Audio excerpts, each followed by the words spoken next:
Hi leaders, ಎಲ್ಲರಿಗೂ ನಮಸ್ತೆ. ನಾನು ನಿಮ್ಮ direct selling coach Sanjay ಮಾತಾಡ್ತಿರುವಂಥದ್ದು.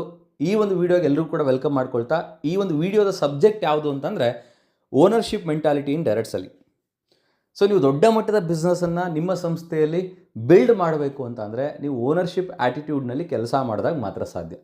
So ನೀವು ಓನರ್ಶಿಪ್ ಆ್ಯಟಿಟ್ಯೂಡ್ನಲ್ಲಿ ಕೆಲಸ ಮಾಡ್ತಾ ಇದ್ದೀರಾ ಅಥವಾ ಇಲ್ವಾ ಅನ್ನೋದನ್ನು ಕ್ರಾಸ್ ಚೆಕ್ ಮಾಡ್ಕೊಳ್ಳೋದು ಹೇಗೆ? ಸೊ ಅದಕ್ಕೆ ಸಂಬಂಧಪಟ್ಟಾಗ ಒಂದಿಷ್ಟು ಪಾಯಿಂಟ್ಸ್ಗಳಿಲ್ಲಿದೆ. ಸೊ ಅದನ್ನು ಗಮನಿಸಿದ್ರೆ ನೀವು ಓನರ್ಶಿಪ್ ಆ್ಯಟಿಟ್ಯೂಡ್ನಲ್ಲಿ ಕೆಲಸ ಮಾಡ್ತಿದ್ದೀರೋ ಇಲ್ವೋ ಅನ್ನೋದನ್ನು ಈಸಿಯಾಗಿ ನೀವು ಫೈಂಡ್ ಔಟ್ ಮಾಡ್ಬೋದು. ಮೊದಲನೇದಾಗಿ, ನಿಮ್ಮ ಕಂಪನಿಯ ಬಗ್ಗೆ ಪ್ರೆಸೆಂಟೇಷನ್ನ ನೀವೇ ಇಂಡಿಪೆಂಡೆಂಟಾಗಿ ತೊಗೊಳ್ತಾ ಇದ್ದೀರಾ? ಸೊ ಇದು ಫಸ್ಟ್ ಪಾಯಿಂಟ್. ಎರಡನೇದು, ಫಾಲೋಅಪ್ ನೀವೇ ಮಾಡ್ತಾ ಇದ್ದೀರಾ. ಪ್ರೆಸೆಂಟೇಷನ್ ಕೊಟ್ಟಿರುವಂಥ ವ್ಯಕ್ತಿಗೆ ಫಾಲೋಅಪ್ನ ನೀವು ಇಂಡಿಪೆಂಡೆಂಟಾಗಿ ಮಾಡ್ತಾ ಇದ್ದೀರಾ, ಯಾರ್ದು ಸಪೋರ್ಟ್ ತೊಗೊಳ್ಳದೆ. ಆ್ಯಂಡ್ ಫಾಲೋಅಪ್ ಆದಮೇಲೆ ನಿಮ್ಮ ಟೀಮಿಗೆ ಅಥವಾ ನಿಮ್ಮ ಕಂಪನಿಗೆ ಜಾಯ್ನಿಂಗ್ ಮಾಡುವಂಥ ಸೇಲ್ಸ್ ಕ್ಲೋಸಿಂಗ್ ನೀವೇ ಮಾಡ್ತಾ ಇದ್ದೀರಾ? ಸೊ ಈ ಎಲ್ಲ ಪ್ರಶ್ನೆಗಳನ್ನು ನೀವು ಸೂಕ್ಷ್ಮವಾಗಿ ಗಮನಿಸಬೇಕು. ಯಾವಾಗ ಈ ಥರದ ಪ್ರಶ್ನೆಗಳಿಗೆ ಎಸ್ ಅನ್ನೋ ಆನ್ಸರ್ ಬರುತ್ತೆ, ಆವಾಗ ಮಾತ್ರ ನೀವು ಓನರ್ಶಿಪ್ ಆ್ಯಟಿಟ್ಯೂಡ್ನಲ್ಲಿ ಕೆಲಸ ಮಾಡ್ತಿದ್ದೀರಾ ಅಂತ. ಸೊ ಅದೇ ಥರ 4ನೇ ಪಾಯಿಂಟ್ ನೀವು ಗಮನಿಸೋದಾದರೆ, ಪ್ರತಿದಿನ ನೀವು ಬ್ಯುಸಿ ಇದ್ದೀರಾ ನಿಮ್ಮ ಸಂಸ್ಥೆಯ ವರ್ಕಿಗೆ ಸಂಬಂಧಪಟ್ಟಾಗೆ. ಅಂದರೆ ಎವ್ರಿ ಡೇ ಪ್ರೆಸೆಂಟೇಷನ್ ಕೊಡುವಂಥದ್ದು, ಫಾಲೋಅಪ್ ಮಾಡುವಂಥದ್ದು, ಸೇಲ್ಸ್ ಕ್ಲೋಸಿಂಗ್ ಮಾಡುವಂಥದ್ದು, ನಿಮ್ಮ ಟೀಮ್ನಲ್ಲಿರುವಂಥ ಪ್ರತಿಯೊಬ್ಬ ವ್ಯಕ್ತಿಗೂ ಹೆಂಗೆ ಸಕ್ಸಸ್ಫುಲ್ ಆಗಬೇಕು ಈ ಬಿಸ್ನೆಸ್ಸಲ್ಲಿ, ಈ ಸಂಸ್ಥೆಯಲ್ಲಿ ಅಂತೇಳಿ ಟ್ರೈನಿಂಗ್ಗಳನ್ನ ಕೊಡುವಂಥದ್ದು. ಸೊ ಈ ಥರದ ಆ್ಯಕ್ಟಿವಿಟೀಸಲ್ಲಿ ಎವ್ರಿ ಡೇ ಬ್ಯುಸಿ ಇದ್ದೀರಾ? ಸೊ ನೆಕ್ಸ್ಟ್ ಪಾಯಿಂಟ್ ನೀವು ಗಮನಿಸೋದಾದರೆ, ಏನೋ ಒಂದು ರಿಜೆಕ್ಷನ್ ಆಯಿತು, ಯಾವುದೋ ಒಂದು ವ್ಯಕ್ತಿ ಜಾಯ್ನಿಂಗ್ ಆಗ್ತೀನಿ ಅಂತೇಳಿ ಜಾಯ್ನಿಂಗ್ ಆಗಲಿಲ್ಲ. ಸೊ ಅಂಥ ಸಂದರ್ಭದಲ್ಲಿ ಅಂದರೆ ನಿಮ್ಮ ಸಕ್ಸಸ್ಸಿಗೆ ಅಥವಾ ನಿಮ್ಮ ಫೇಲ್ಯೂರಿಗೆ ಯಾರನ್ನೂ ಬ್ಲೇಮ್ ಮಾಡದೆ, ಯಾರನ್ನೂ ಕೂಡ ಪಾಯಿಂಟ್ಔಟ್ ಮಾಡದೆ, ಅದಕ್ಕೆ ನೀವೇ ಜವಾಬ್ದಾರಿ ತೊಗೊಳ್ತಾ ಇದ್ದೀರಾ ಅನ್ನೋದು ಕೂಡ ಮ್ಯಾಟ್ರ್ ಆಗುತ್ತೆ, ನೀವು ಓನರ್ಶಿಪ್ ಆ್ಯಟಿಟ್ಯೂಡ್ನಲ್ಲಿ ಕೆಲಸ ಮಾಡ್ತಿದ್ದೀರೋ ಇಲ್ಲೋ ಅಂತೇಳಿ. ಅದೇ ಥರ ಪ್ರತಿಯೊಂದು ಈವೆಂಟ್ಸ್ಗಳಿಗೆ, ಟ್ರೈನಿಂಗ್ಸ್ಗಳಿಗೆ, ಪ್ರೋಗ್ರಾಮ್ಸ್ಗಳಿಗೆ ನಿಮ್ಮ ಟೀಮ್ ಜೊತೆ ಪ್ರೋಗ್ರಾಮ್ ಯಾವಾಗ ಸ್ಟಾರ್ಟ್ ಆಗುತ್ತೆ ಅದಕ್ಕಿಂತ ಮುಂಚೆನೇ ಆ ಕಾರ್ಯಕ್ರಮಗಳಿಗೆ ನೀವು ಭಾಗವಹಿಸ್ತಾ ಇದ್ದೀರಾ. ಆ್ಯಂಡ್ ಯಾವುದೇ ಸಮಸ್ಯೆಗಳಿಂದ ಓಡೋಗದೆ ಆ ಸಮಸ್ಯೆಗಳನ್ನು ಫೇಸ್ ಮಾಡಿ ಅದರಿಂದ ನೀವು ಗ್ರೋ ಆಗ್ತಾ ಇದ್ದೀರಾ. ಯಾವುದೇ ರಿಜೆಕ್ಷನ್ಸ್ ಬಂದ್ರೂ ಕೂಡ ಅದನ್ನು ಸೋಲಿನ ರೂಪದಲ್ಲಿ ಒಪ್ಕೊಳ್ಳದೆ ಅದನ್ನು ಫೈಟ್ ಮಾಡಿ ಈ ನೆವರ್ ಗಿವ್ ಅಪ್ ಆ್ಯಟಿಟ್ಯೂಡ್ ನಿಮ್ಮಲ್ಲಿ ಇದೆಯಾ? ಸೊ ಇವೆಲ್ಲ ಪ್ರಶ್ನೆಗಳು ತುಂಬ ಇಂಪಾರ್ಟೆಂಟ್ ಆಗುತ್ತೆ. ಈ ಎಲ್ಲ ಪ್ರಶ್ನೆಗಳಿಗೆ ನೀವು ಎಸ್ ಅಂತೇಳಿ ಆನ್ಸರ್ ಮಾಡಿದರೆ ನೀವು ಓನರ್ಶಿಪ್ ಆ್ಯಟಿಟ್ಯೂಡ್ನಲ್ಲಿ ಕೆಲಸ ಮಾಡ್ತಿದ್ದೀರಾ ಅಂತ, ಇಲ್ಲ ಅಂದರೆ ಇಲ್ಲ ಅಂತ. ಸೊ ಹಾಗಾಗಿ ಈ ಒಂದು ವಿಡಿಯೋ ನೋಡ್ತಿರುವಂಥ ಪ್ರತಿಯೊಬ್ಬ ವ್ಯಕ್ತಿಗೂ ಕೂಡ ಕೊಡುವಂಥ ಒಂದು ಇಂಪಾರ್ಟೆಂಟ್ ಸಜೆಷನ್ ಏನು ಅಂತಂದರೆ, ಈ ಬಿಸ್ನೆಸ್ಸಲ್ಲಿ ನೀವು ದೊಡ್ಡ ಮಟ್ಟದಲ್ಲಿ ಗ್ರೋ ಆಗಬೇಕು, ಇನ್ಕಮ್ನ ಪಡಿಬೇಕು, ಸಕ್ಸಸ್ ಆಗಬೇಕು ಆ್ಯಂಡ್ ದೊಡ್ಡ ಲೀಡ್ರ್ ಆಗಬೇಕು ಅಂತ ನೀವೇನಾದ್ರು ಬಯಸ್ತಾ ಇದ್ದರೆ ಅದಕ್ಕಿರುವಂಥ ಒಂದು ಇಂಪಾರ್ಟೆಂಟ್ ಸಲಹೆ, ನೀವು ಇಂಡಿಪೆಂಡೆಂಟ್ ಲೀಡ್ರ್ ಆಗಬೇಕು. ಸೊ ಅದನ್ನೇ ಓನರ್ಶಿಪ್ ಆ್ಯಟಿಟ್ಯೂಡ್ ಅಂತ ಕರಿತೀವಿ. ಹೇಗೆ ನಿಮ್ಮ ಕಂಪನಿ ಓನರ್ ಇದು ನನ್ನ ಕಂಪನಿ ಅಂತ ಅಂದ್ಕೊಂಡು ಕಂಪನಿಯನ್ನು ದೊಡ್ಡ ಮಟ್ಟದಲ್ಲಿ ಬೆಳೆಸಲಿಕ್ಕೆ ಪ್ರಯತ್ನ ಮಾಡ್ತಾ ಇದ್ದಾರೆ, ಅದೇ ರೀತಿಯಲ್ಲಿ ಇದು ನನ್ನ ಕಂಪನಿ ಅಂತ ಅಂದ್ಕೊಂಡು ನೀವು ಕೆಲಸ ಮಾಡಲಿಕ್ಕೆ ಶುರು ಮಾಡಿದರೆ, ಯಾರ್ದೂ ಕೂಡ ಸಪೋರ್ಟ್ ತೊಗೊಳ್ಳದೆ ಪ್ರತಿಯೊಂದು ವಿಚಾರದಲ್ಲೂ ನೀವೇ ಇಂಡಿಪೆಂಡೆಂಟಾಗಿ ಕೆಲಸ ಮಾಡೋ ಹಾಗೆ ಪ್ರತಿಯೊಂದು ವಿಚಾರದಲ್ಲೂ ನೀವು ಕಲಿತ್ರೆ, ಉದಾಹರಣೆಗೆ ಪ್ರೆಸೆಂಟೇಷನ್ನ ಬಿಗಿನಿಂಗಲ್ಲಿ ನಿಮ್ಮ ಲೀಡರ್ಸ್ಗಳು ತೊಗೊಳ್ತಿರ್ತಾರೆ, ಫಾಲೋಅಪ್ಪನ್ನು ನಿಮ್ಮ ಲೀಡರ್ಸ್ ಮಾಡ್ತಿರ್ತಾರೆ, ಸೇಲ್ಸ್ ಕ್ಲೋಸಿಂಗ್ನ ನಿಮ್ಮ ಲೀಡರ್ಸ್ಗಳು ಮಾಡಿಕೊಡ್ತಿರ್ತಾರೆ, ಟ್ರೈನಿಂಗ್ಸ್ದು ಕೂಡ ನಿಮ್ಮ ಲೀಡರ್ಸ್ಗಳು ಮಾಡಿಕೊಡ್ತಿರ್ತಾರೆ. ಸೊ ಇದು ಓನರ್ಶಿಪ್ ಆ್ಯಟಿಟ್ಯೂಡ್ ಅಂತ ಬರಲ್ಲ. ಅಂದರೆ ನೀವು ಇನ್ನೊಬ್ಬರ ಮೇಲೆ ಡಿಪೆಂಡ್ ಆಗಿದ್ದೀರಾ ಅಂತೇಳಿ. ಅದೇ ನೀವೇ ಪ್ರೆಸೆಂಟೇಷನ್ ತೊಗೊಳ್ಳೋದಾಗಿರ್ಬೋದು, ನೀವೇ ಫಾಲೋಅಪ್ ಮಾಡೋದಾಗಿರ್ಬೋದು, ನೀವೇ ಸೇಲ್ಸ್ ಕ್ಲೋಸಿಂಗ್ ಮಾಡೋದಾಗಿರ್ಬೋದು, ನೀವೇ ಟ್ರೈನಿಂಗ್ಸ್ಗಳನ್ನ ತೊಗೊಳ್ಳೋದಾಗಿರ್ಬೋದು, ಈ ಥರ ಪ್ರತಿಯೊಂದು ವಿಚಾರದಲ್ಲೂ ನೀವೇ ಇಂಡಿಪೆಂಡೆಂಟಾಗಿ ಕೆಲಸ ಮಾಡ್ತಾಯಿದ್ರೆ, ಸೊ ಇದು ನೀವು ಓನರ್ಶಿಪ್ ಆ್ಯಟಿಟ್ಯೂಡ್ನಲ್ಲಿ ನೀವು ಕೆಲಸ ಮಾಡ್ತಿದ್ದೀರಾ ಅಂತ ಅರ್ಥ ಆಗುತ್ತೆ. ಸೊ ಹಂಗಾಗಿ ಈ ಒಂದು ವಿಡಿಯೋದಲ್ಲಿ ಪ್ರತಿಯೊಬ್ಬರಿಗೂ ಸಲಹೆ ಕೊಡೋದೇನೆಂದರೆ, ಒಂದು ಇಂಡಿಪೆಂಡೆಂಟ್ ಲೀಡ್ರ್ ಆಗಲಿಕ್ಕೆ ಒಂದು ನಿರ್ಧಾರ ಮಾಡಿ. ಇವತ್ತೇ ಒಂದು ನಿರ್ಧಾರ ಮಾಡಿ, ನಾನು ನನ್ನ ಸಂಸ್ಥೆ ಒಳಗಡೆ ಏನೆಲ್ಲ ಕೆಲಸಗಳು ಬರುತ್ತೆ ಅವೆಲ್ಲವನ್ನೂ ಕೂಡ ಯಾರ್ದೂ ಸಪೋರ್ಟ್ ತೊಗೊಳ್ಳದೆ ನಾನೇ ಇಂಡಿಪೆಂಡೆಂಟಾಗಿ ಮಾಡಿ ನಾನು ಒಬ್ಬ ಇಂಡಿಪೆಂಡೆಂಟ್ ಲೀಡ್ರ್ ಆಗ್ತೀನಿ, ಇವತ್ತೇ ಒಂದು ಓನರ್ಶಿಪ್ ಆ್ಯಟಿಟ್ಯೂಡ್ಗೆ ಶಿಫ್ಟ್ ಆಗ್ತೀನಿ ಅನ್ನೋ ಒಂದು ಸಂಕಲ್ಪ ಮಾಡಿ. ಆವಾಗ ಮಾತ್ರ ನೀವು ಗ್ರೋ ಆಗ್ಲಿಕ್ಕೆ ಸಾಧ್ಯ, ಸಖತ್ತು ಇನ್ಕಮನ್ನು ನೀವು ಮಾಡಲಿಕ್ಕೆ ಸಾಧ್ಯ. ಸೊ ಆ್ಯಂಡ್ ವೆರಿ ಇಂಪಾರ್ಟೆಂಟ್, ರೆಗ್ಯುಲರಾಗಿ ನೀವು ಅಪ್ಲೈನ್ಸ್ಗಳಿಗೆ ಕಾಲ್ ಮಾಡಬೇಕು. ಆ್ಯಂಡ್ ನಾಳೆ ಏನು ಮಾಡಬೇಕು ಆ್ಯಂಡ್ ಏನು ಮಾಡಬೇಕು ಅಂತ ಅಂದ್ಕೊಂಡಿದ್ದೀನಿ ಅನ್ನೋ ಒಂದು ವಿಚಾರವಾಗಿ ಅವ್ರ ಹತ್ರ ಸಲಹೆಗಳನ್ನ ತೊಗೊಳ್ಳಿ. ಈವೆಂಟ್ಸ್ಗಳನ್ನ ಪ್ಲ್ಯಾನ್ ಮಾಡಿ, ಕಾರ್ಯಕ್ರಮಗಳನ್ನ ಆರ್ಗನೈಸ್ ಮಾಡಿ, ನಿಮ್ಮ ಲೀಡರ್ಸ್ಗಳನ್ನ ಇನ್ವೈಟ್ ಮಾಡಿ ಗೆಸ್ಟ್ ಸ್ಪೀಕರ್ ಆಗಿ. ಸೊ ಈ ಥರ ನೀವು ಮಾಡಿದಾಗ ಮಾತ್ರ ನೀವು ನಿಮ್ಮ ಈ ಒಂದು ಬಿಸ್ನೆಸ್ಸಲ್ಲಿ ಸಕ್ಸಸ್ಫುಲ್ ಆಗಲಿಕ್ಕೆ ಸಾಧ್ಯ. ಪ್ರತಿಯೊಂದು ಕೂಡ ಶುರುವಾಗೋದು ಒಂದು ಓನರ್ಶಿಪ್ ಆ್ಯಟಿಟ್ಯೂಡ್ನಲ್ಲಿ ಥಿಂಕ್ ಮಾಡಿದಾಗ. ಸೊ ಓನರ್ಶಿಪ್ ಇಲ್ಲ ಅಂದರೆ ಅದು ನಮ್ಮ ಬಿಸ್ನೆಸ್ ಆಗಲ್ಲ. ಸೊ ಓನರ್ಶಿಪ್ ಅನ್ನುವಂಥದ್ದು ನಮ್ಮ ಲೀಡರ್ಸ್ ನಮಗೆ ಕೊಡೋದಲ್ಲ, ನಾವೇ ತಗೊಳ್ಳೋವಂಥದ್ದು. ಇದು ನನ್ನ ಬಿಸ್ನೆಸ್, ಇದು ನನ್ನ ವ್ಯಾಪಾರ ಅಂತೇಳಿ. ಸೊ ಅಂತ ಹೇಳ್ತಾ ನಿಮ್ಮ ಮೇಲೆ ನೀವು ಇನ್ವೆಸ್ಟ್ಮೆಂಟ್ ಮಾಡ್ಕೊಳ್ಳಿ. ತುಂಬ ಜನ ತಮ್ಮ ಮೇಲೆ ತಾವು ಇನ್ವೆಸ್ಟ್ಮೆಂಟ್ ಮಾಡ್ಕೊಳ್ಳಿಕ್ಕೆ ಯೋಚನೆ ಮಾಡ್ತಾರೆ, ಜಿಪುಣತನವನ್ನು ತೋರಿಸ್ತಾರೆ. ಉದಾಹರಣೆಗೆ ನೀವು ಹೊರಗಡೆ ಹೋಗ್ತಾ ಇದ್ದೀರಾ ಅಂತ ಅಂದರೆ ಒಂದು ಒಳ್ಳೆ ಡ್ರೆಸ್ ಕೋಡ್ನಲ್ಲಿ ನೀವು ಹೋಗಬೇಕು. ಸೊ ಅದಕ್ಕೆ ತಿಂಗಳಿಗೆ 2 ಜೊತೆನೋ 3 ಜೊತೆನೋ ಒಂದು ಫಾರ್ಮಲ್ ಡ್ರೆಸ್ಸಸ್ಗಳನ್ನ ಖರೀದಿ ಮಾಡೋದಾಗಿರ್ಬೋದು. ಕೆಲವು ಈವೆಂಟ್ಸ್ಗಳಿಗೆ ಎಂಟ್ರಿ ಫೀಸ್ ಅಂತ ಇರುತ್ತೆ, ನಿಮ್ಮ ಲೀಡರ್ಸ್ಗಳು ಆರ್ಗನೈಸ್ ಮಾಡಿರ್ತಾರೆ, ಅದಕ್ಕೆ 2,000ನೋ 3,000ನೋ ಟಿಕೆಟ್ ಪ್ರೈಸ್ ಇಟ್ಟಿರ್ತಾರೆ. ಸೊ ಅದನ್ನು ಪೇ ಮಾಡಿ ಆ ಥರದ ಕಾರ್ಯಕ್ರಮಗಳಿಗೆ ಭಾಗವಹಿಸುವಂಥದ್ದಾಗಿರ್ಬೋದು.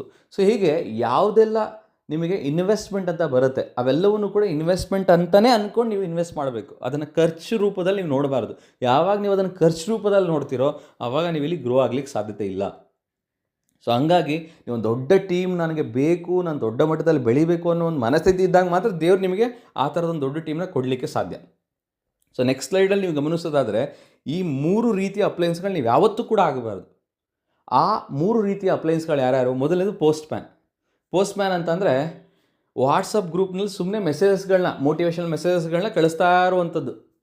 ಕೆಲಸ ಮಾಡಲ್ಲ ಅವರು, ಬರೀ ಟೀಮ್ ಮೆಂಬರ್ಸ್ಗಳಿಗೆ ಮೆಸೇಜ್ ಮಾಡುವಂಥದ್ದು. ಅವ್ರು ಹಂಗೆ ಅಚೀವ್ ಮಾಡೋದ್ರಂತೆ, ಇವ್ರು ಹಿಂಗೆ ಅಚೀವ್ಮೆಂಟ್ ಮಾಡೋದ್ರಂತೆ, ಅವ್ರು ಅಷ್ಟು ಇನ್ಕಮ್ ತೊಗೊಂಡ್ರಂತೆ, ಇವ್ರು ಇಷ್ಟು ಇನ್ಕಮ್ ತೊಗೊಂಡ್ರಂತೆ ಅಂತೇಳಿ ಬರೀ ಅಷ್ಟನ್ನು ಮಾತ್ರ ಮಾಡಿರ್ತಾರೆ, ಫೀಲ್ಡಿಗೆ ಬಂದು ವರ್ಕೇ ಮಾಡ್ತಿರಲ್ಲ. ಆ ಥರದ್ದು ಲೀಡರ್ ನೀವು ಯಾವತ್ತೂ ಕೂಡ ಆಗಬಾರ್ದು. ಇದು ಒಂದು. ಎರಡನೇದು ಚಿಯರ್ ಲೀಡರ್ ಅಂದರೆ ಪ್ರತಿಯೊಂದು ಪ್ರೋಗ್ರಾಮ್ಸ್ಗಳಿಗೆ ಬರ್ತಾ ಇರ್ತಾರೆ, ಸ್ಟೇಜ್ ಮೇಲೆ ಬಂದಂಥ ಪ್ರತಿಯೊಬ್ಬ ವ್ಯಕ್ತಿಗೂ ಕ್ಲಾಪ್ ಮಾಡ್ತಾ ಇರ್ತಾರೆ, ವಾಟ್ಸಪ್ನಲ್ಲಿ ಮೋಟಿವೇಶನಲ್ ಮೆಸೇಜಸ್ಗಳನ್ನು ಫಾರ್ವರ್ಡ್ ಮಾಡ್ತಾ ಇರ್ತಾರೆ. ಸೊ ಅವ್ರು ಯಾವತ್ತೂ ಕೂಡ ತಮ್ಮ ಕೆಲಸವನ್ನು, ತಮ್ಮ ಅಚೀವ್ಮೆಂಟ್ಸ್ನ ಪೋಸ್ಟೇ ಮಾಡಲ್ಲ. ಸೊ ಅವರನ್ನು ಚಿಯರ್ ಲೀಡರ್ ಅಂತ ಕರಿತೀವಿ. ಸೊ ಆ ಥರದ ಚಿಯರ್ ಲೀಡರ್ ನೀವು ಆಗಬಾರ್ದು. ಇನ್ನು ಮೂರನೇದು ರಿಲೇಟಿವ್ ಅಪ್ಲೈನ್ ಅಂತ ಕರೀತಾರೆ. ಅಂದರೆ ಹೇಗೆ ರಿಲೇಟಿವ್ಸು ಒಂದು ಸಭೆ ಸಮಾರಂಭಗಳಲ್ಲಿ, ಕಾರ್ಯಕ್ರಮಗಳಲ್ಲಿ ಮಾತ್ರ ಸಿಗ್ತಾರೆ, ಹಾಗೆ ಪ್ರೋಗ್ರಾಮ್ಗಳಲ್ಲಿ ಅಷ್ಟೇ ಬರ್ತಾ ಇರ್ತಾರೆ, ಫೀಲ್ಡಲ್ಲಿ ಯಾವುದೇ ಕಾರಣಕ್ಕೂ ಅವರು ಸಿಗ್ತಾ ಇರಲ್ಲ, ಗ್ರೌಂಡ್ ವರ್ಕ್ ಮಾಡ್ತಾ ಇರಲ್ಲ. ಸೊ ಆ ಥರದ ಅಪ್ಲೈ ನೀವು ಆಗಬಾರ್ದು. ಸೊ ನೆನಪಲ್ಲಿ ಇಟ್ಕೊಳ್ಳಿ, ಒಂದು ಪೋಸ್ಟ್ ಮ್ಯಾನ್ ನೀವು ಆಗಬಾರ್ದು, ಚಿಯರ್ ಲೀಡರ್ ಆಗಬಾರ್ದು, ಇನ್ನೊಂದು ರಿಲೇಟಿವ್ ಅಪ್ಲೈ ನೀವು ಆಗಬಾರ್ದು. ಸೊ ಯಾವಾಗ ಒಂದು ಕಂಪ್ಲೀಟ್ ಓನರ್ಶಿಪ್ ನೀವು ತೊಗೊಳ್ಲಿಕ್ಕೆ ಸಾಧ್ಯತೆ ಇದೆ ಅಂತ ಅಂದರೆ, ಒಂದು ಬಿಸ್ನೆಸ್ಸನ್ನು ಬೇಸಿಕ್ಸ್ ಅಂತ ಇದೆ, ಅವುಗಳಲ್ಲಿ ನೀವು ಎಕ್ಸ್ಪರ್ಟ್ ಆಗಬೇಕು. ಯಾವಾಗ ನೀವು ಈ ಡೈರೆಕ್ಟ್ ಸೆಲ್ಲಿಂಗ್ ಬಿಸ್ನೆಸ್ನ ಬೇಸಿಕ್ಸ್ ಅಂತ ಏನಿದ್ದಾವೆ ಅದರಲ್ಲಿ ನೀವು ಎಕ್ಸ್ಪರ್ಟ್ ಆಗ್ತೀರಾ, ಬೈ ಡಿಫಾಲ್ಟ್ ನೀವು ಈ ಒಂದು ಬಿಸ್ನೆಸ್ನ ಒಂದು ಇಂಡಿಪೆಂಡೆಂಟ್ ಓನರ್ ಆಗಲಿಕ್ಕೆ ಸಾಧ್ಯ. ಸೊ ಆ ಬೇಸಿಕ್ಸ್ ಯಾವುದು?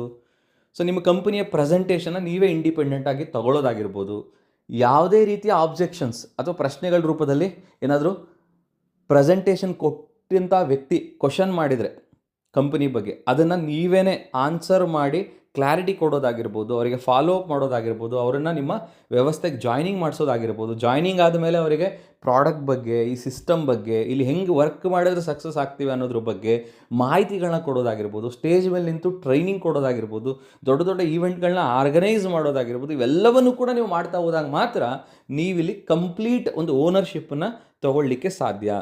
ಸೊ ಇದರಲ್ಲೆಲ್ಲ ನೀವು ಎಕ್ಸ್ಪರ್ಟ್ ಆದಾಗ ಮಾತ್ರ ಒಂದು ದೊಡ್ಡ ಬಿಸ್ನೆಸ್ಸನ್ನು, ದೊಡ್ಡ ಇನ್ಕಮನ್ನು ನೀವು ಪಡೀಲಿಕ್ಕೆ ಸಾಧ್ಯ. ಸೊ ಇದರಲ್ಲೆಲ್ಲ ಹೆಂಗೆ ನೀವು ಎಕ್ಸ್ಪರ್ಟ್ ಆಗ್ಲಿಕ್ಕೆ ಸಾಧ್ಯ? ಯಾವಾಗ ಎಕ್ಸ್ಪರ್ಟ್ ಆಗ್ಲಿಕ್ಕೆ ಸಾಧ್ಯತೆ ಇದೆ ಅಂತಂದರೆ, ಈ ಉದಾಹರಣೆಗೆ ನೀವು ಪ್ರೆಸೆಂಟೇಷನ್ ಕೊಡೋದ್ರಲ್ಲಿ ಎಕ್ಸ್ಪರ್ಟ್ ಆಗಬೇಕು ಅಂತ ಅಂದ್ಕೊಳ್ಳಿ, ಹಂಗೆ ಅಂದ್ಕೊಂಡಿದ್ದೀರಾ ಅಂತ ಅಂದ್ಕೊಳ್ಳಿ. ಸೊ ನೀವು ಪ್ರೆಸೆಂಟೇಷನ್ ಕೊಡೋದ್ರಲ್ಲಿ ಎಕ್ಸ್ಪರ್ಟ್ ಆಗಬೇಕು ಅಂತಂದರೆ ಅತಿ ಹೆಚ್ಚು ಪ್ರೆಸೆಂಟೇಷನ್ಸ್ಗಳನ್ನ ನೀವು ತೊಗೊಳ್ಬೇಕು. ಫಸ್ಟ್ ಪ್ರೆಸೆಂಟೇಷನಲ್ಲಿ ನೀವು ಎಕ್ಸ್ಪರ್ಟ್ ಆಗ್ಲಿಕ್ಕೆ ಸಾಧ್ಯತೆ ಇಲ್ಲ. ಫಸ್ಟ್ ಪ್ರೆಸೆಂಟೇಷನಲ್ಲಿ ಒಂದಿಷ್ಟು ಮಿಸ್ಟೇಕ್ಸ್ಗಳಾಗುತ್ತೆ, ಬಟ್ ಸೆಕೆಂಡ್ ಟೈಮಿಗೆ ಅದು ಇನ್ನೂ ಸ್ವಲ್ಪ ಬೆಟರ್ ಆಗುತ್ತೆ, ಥರ್ಡ್ ಟೈಮಿಗೆ ಇನ್ನೂ ಸ್ವಲ್ಪ ಬೆಟರ್ ಆಗುತ್ತೆ, ಫೋರ್ತ್ ಟೈಮಿಗೆ ಇನ್ನೂ ಚೆನ್ನಾಗಿ ಬೆಟರ್ ಆಗುತ್ತೆ. ಹಾಗೆ ಒಂದು 100 ಪ್ರೆಸೆಂಟೇಷನ್ ನೀವು ತೊಗೊಂಡ್ಬಿಟ್ರೆ 100% ಪ್ರೆಸೆಂಟೇಷನ್ ಕೊಡೋದ್ರಲ್ಲಿ ಎಕ್ಸ್ಪರ್ಟ್ ಆಗೇ ಆಗ್ತೀರಾ. ಸೊ ಹೇಗೆ ಒಂದು ಸೈಕಲನ್ನು ನೀವು ತುಳಿಬೇಕು, ಸೈಕಲ್ನ ಓಡಿಸ್ಬೇಕು ಅಂತ ಅಂದ್ಕೊಂಡಾಗ ನೀವಿನ್ನು ಸೈಕಲ್ ಓಡಿಸೋದಕ್ಕಿಂತ ಮುಂಚೆನೇ ಫಸ್ಟ್ ಟೈಮ್ ಕೂತ್ಕೊಂಡಿದ್ದ ತಕ್ಷಣವೇ ಎಕ್ಸ್ಪರ್ಟ್ ಆಗ್ಲಿಕ್ಕೆ ಆಗಲ್ಲ. ಸೊ ಯಾವಾಗ ನೀವು ಅದ್ರ ಮೇಲೆ ಕೂತ್ಕೊಂಡು ಒಂದು 2-3 ಸಲ ಬಿದ್ದು ಕಲಿತಾನೆ ನೀವು ಎಕ್ಸ್ಪರ್ಟ್ ಆಗ್ಲಿಕ್ಕೆ ಸಾಧ್ಯ. ಸೇಮ್ ಅದೇ ಥರನೇ ನೀವು ಪ್ರೆಸೆಂಟೇಷನ್ ಕೊಡೋದ್ರಲ್ಲಾಗಿರ್ಬೋದು, ಫಾಲೋ ಅಪ್ ಮಾಡೋದ್ರಲ್ಲಾಗಿರ್ಬೋದು, ಟ್ರೈನಿಂಗ್ ಕೊಡೋದ್ರಲ್ಲಾಗಿರ್ಬೋದು, ಸೇಲ್ಸ್ನ ಕ್ಲೋಸಿಂಗ್ ಮಾಡೋದ್ರಲ್ಲಾಗಿರ್ಬೋದು, ಪ್ರಾಡಕ್ಟ್ಸ್ ಬಗ್ಗೆ ಮಾಹಿತಿಯನ್ನು ಕೊಡೋದಾಗಿರ್ಬೋದು, ಇವೆಂಟ್ನ ಆರ್ಗನೈಸ್ ಮಾಡೋದ್ರಲ್ಲಾಗಿರ್ಬೋದು, ಇವೆಲ್ಲದರಲ್ಲೂ ಕೂಡ ನೀವು ಎಕ್ಸ್ಪರ್ಟ್ ಆಗಬೇಕು ಅಂದರೆ ಇವೆಲ್ಲವನ್ನೂ ಕೂಡ ಮಾಡ್ಲಿಕ್ಕೆ ನೀವು ಶುರು ಮಾಡಬೇಕು. ಸೊ ಅದಕ್ಕೆ ಹೇಳ್ತಾರೆ, repetition is the mother of all skills. ನೀವು ಯಾವುದೇ ಸ್ಕಿಲ್ಲಲ್ಲಿ ಎಕ್ಸ್ಪರ್ಟ್ ಆಗಬೇಕಾ ಅದನ್ನು ಪದೇ ಮಾಡ್ಲಿಕ್ಕೆ ಶುರು ಮಾಡಿ, ಒಂದಲ್ಲ ಒಂದಿನ ಆ ಒಂದು ಕೆಲಸದಲ್ಲಿ ನೀವು ಎಕ್ಸ್ಪರ್ಟ್ ಆಗೇ ಆಗ್ತೀರಾ. ಅದೇ ಥರ ಯಾವುದೇ ಕಾರ್ಯಕ್ರಮಗಳು ನಿಮ್ಮ ಸಂಸ್ಥೆಯಲ್ಲಾದರೆ ಆ ಕಾರ್ಯಕ್ರಮಗಳನ್ನ ಯುಟಿಲೈಸ್ ಮಾಡಿ, ಅತಿ ಹೆಚ್ಚು ಜನರನ್ನು ಆ ಕಾರ್ಯಕ್ರಮಕ್ಕೆ ಕೂರಿಸಿ ಆ ಕಾರ್ಯಕ್ರಮದ ಬೆನಿಫಿಟನ್ನು ನೀವು ಪಡ್ಕೊಳ್ಳಿ. ಸೊ ನಿಮ್ಮ ಕಂಪನಿಯಲ್ಲಿ ಟೂಲ್ಸ್ ಅಂತ ಇರುತ್ತೆ, ಅದು ಒಂದು ಪುಸ್ತಕಗಳಾಗಿರ್ಬೋದು, ನಿಮ್ಮ ಕಂಪನಿಯ ಪ್ರಾಡಕ್ಟ್ಸಿಗೆ ಸಂಬಂಧಪಟ್ಟಂಗೆ ಪುಸ್ತಕಗಳಾಗಿರ್ಬೋದು, ಅಥವಾ ಬಿಸ್ನೆಸ್ಸಿಗೆ ಸಂಬಂಧಪಟ್ಟಾಗೆ ಪುಸ್ತಕಗಳಾಗಿರ್ಬೋದು, ಟ್ರೈನಿಂಗ್ ಈವೆಂಟ್ಸ್ಗಳಾಗಿರ್ಬೋದು, ಇವೆಲ್ಲವೂ ಕೂಡ ಟೂಲ್ಸ್ ಅಂತ ಕರಿತೀವಿ. ಇದನ್ನು ಎಕ್ಸ್ಪರ್ಟಾಗಿ ಇದನ್ನು ಯೂಸ್ ಮಾಡುವಂತಹ ಎಕ್ಸ್ಪರ್ಟ್ ನೀವು ಆಗಿರಬೇಕು. ದೊಡ್ಡ ದೊಡ್ಡ ಕಾರ್ಯಕ್ರಮಗಳಲ್ಲಿ ಡಿಫ್ರೆಂಟ್ ಅಚೀವರ್ಸ್ಗಳು ಬಂದು ಸ್ಟೇಜ್ ಮೇಲೆ ನಾನು ಹಿಂಗಿದ್ದೆ ಹೇಗಾದೆ ಅಂತ ಮಾತಾಡ್ತಿರ್ತಾರೆ. ಸೊ ಅವೆಲ್ಲವನ್ನೂ ಕೂಡ ಬೆನಿಫಿಟ್ ನೀವು ತೊಗೊಳ್ಬೇಕು ಅಂದರೆ ಆ ಕಾರ್ಯಕ್ರಮಕ್ಕೆ ಅತಿ ಹೆಚ್ಚು ಜನರನ್ನು ನೀವು ಕರ್ಕೊಂಡು ಹೋಗಬೇಕು. ಆವಾಗ ಮಾತ್ರ ಆ ಥರದ ಕಾರ್ಯಕ್ರಮಗಳನ್ನ ನೀವು ಎನ್ಕ್ಯಾಶ್ ಮಾಡಲಿಕ್ಕೆ ಸಾಧ್ಯ ಅಂತ ಹೇಳ್ತಾ, ಆ ಥರ ಎನ್ಕ್ಯಾಶ್ ನೀವು ಮಾಡಿ ಅಂತ ಹೇಳ್ತಾ, ಇದಾಗಿತ್ತು ಇವತ್ತಿನ ಕಾರ್ಯಕ್ರಮ. ಅಲ್ಟಿಮೇಟ್ಲಿ ಈ ಕಾರ್ಯಕ್ರಮದ ಕೊನೆಯ ಪಾಯಿಂಟ್ ಏನು ಅಂತ ಅಂದರೆ, ನಾನು ಕೂಡ ಈ ಒಂದು ಬಿಸ್ನೆಸ್ಸನ್ನು ಇಂಡಿಪೆಂಡೆಂಟ್ ಓನರ್, ಇದು ನನ್ನ ಕಂಪನಿ, ಇಲ್ಲಿ ನಾನು ಈ ಬಿಸ್ನೆಸ್ನ ತುಂಬ ದೊಡ್ಡ ಮಟ್ಟದಲ್ಲಿ ಮಾಡಬೇಕು, ಪ್ರತಿಯೊಂದು ವಿಚಾರಕ್ಕೆ ನಾನು ಯಾರ ಮೇಲೂ ಡಿಪೆಂಡ್ ಆಗಬಾರ್ದು, ನನ್ನ ಟೀಮ್ನ ಎಲ್ಲ ಕೆಲಸಗಳನ್ನ ನಾನೇ ಮಾಡೋ ಹಾಗೆ ನಾನು ಎಕ್ಸ್ಪರ್ಟ್ ಆಗಬೇಕು ಅನ್ನೋ ಒಂದು ಸಂಕಲ್ಪ ನೀವು ಇವತ್ತು ಮಾಡಿದ್ದೀರಾ ಅಂದರೆ ಈ ಕಾರ್ಯಕ್ರಮ ಸಕ್ಸಸ್ಫುಲ್ ಆಯಿತು ಅಂತ ಅಂದ್ಕೊಳ್ತಾ, ಸೊ ಇವತ್ತಿನ ಕಾರ್ಯಕ್ರಮದಲ್ಲಿ ನಿಮಗೆ ಓನರ್ಶಿಪ್ ಆ್ಯಟಿಟ್ಯೂಡ್ ಬಗ್ಗೆ ತಿಳಿಸಿದ್ದೀನಿ. ಅದೇ ಥರ ಈ ಡೈರೆಕ್ಟ್ ಸೆಲ್ಲಿಂಗ್ ಇಂಡಸ್ಟ್ರಿಯಲ್ಲಿ ಹೇಗೆ ಸಕ್ಸಸ್ಫುಲ್ ಆಗಬೇಕು, ನೀವು ಹೇಗೆ ಇಂಡಿಪೆಂಡೆಂಟ್ ಲೀಡರ್ ಆಗಬೇಕು ಅನ್ನೋದಕ್ಕೆ ಸಂಬಂಧಪಟ್ಟ ಹಾಗೆ ಸೊ ಒಂದು ಪುಸ್ತಕವನ್ನು ಕನ್ನಡದಲ್ಲಿ ಬರೆದಿರುವಂಥದ್ದು ನೆಟ್ವರ್ಕ್ ಮಾರ್ಕೆಟಿಂಗ್ನ ಸಕ್ಸಸ್ ಮಂತ್ರಗಳು ಅಂತೇಳಿ, ಆ್ಯಂಡ್ ನಿಮ್ಮ ಟೀಮ್ನಲ್ಲಿ ಅತಿ ಹೆಚ್ಚು ಲೀಡರ್ಸ್ಗಳನ್ನ ಕ್ರಿಯೇಟ್ ಮಾಡಲಿಕ್ಕೆ ಇನ್ನೊಂದು ಪುಸ್ತಕವನ್ನು ಕನ್ನಡದಲ್ಲಿ ಬರೆದಿರುವಂಥದ್ದು ನೆಟ್ವರ್ಕ್ ಮಾರ್ಕೆಟಿಂಗ್ನ ಗುಪ್ತ ರಹಸ್ಯಗಳು.